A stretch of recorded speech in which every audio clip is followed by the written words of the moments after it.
This was a continual part 2 of this lesson because I had to cut part 1. Had to close up part 1 of this lesson. This is continuing on part 2 of this lesson. And this is from anews.com.tr.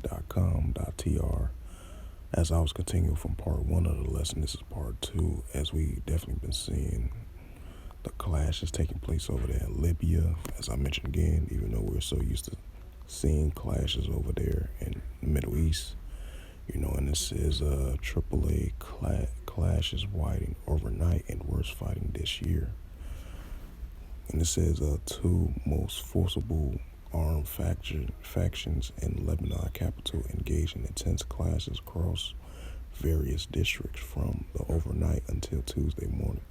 This marked the city's most severe bout of violence this year, sparking concerns of a potential border escalation.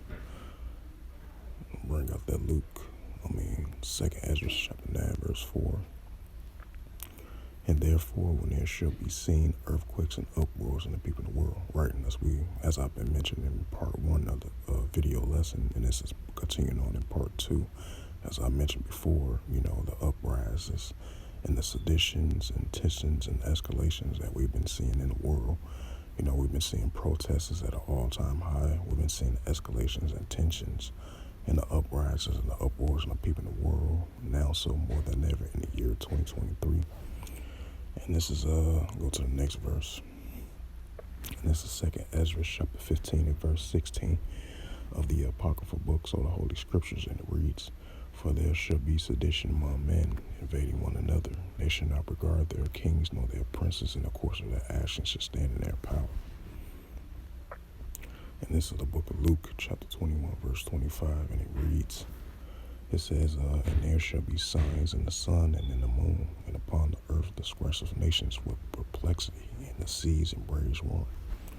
So with that, this was just a continuing from part 1 of this sit-down lesson to part 2 of the sit-down lesson of this news article, as it says again, Tripoli clashes widen overnight and worse fighting this year over in Libya.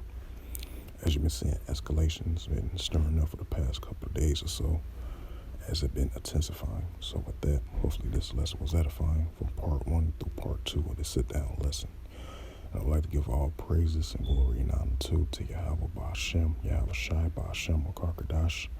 Shalom to the elders for preaching the word truthfully and sincerely. And shalom to the Akim, scattered to the four corners of the globe, preaching the word truthfully and sincerely as well too. And until next time, I will say shalom.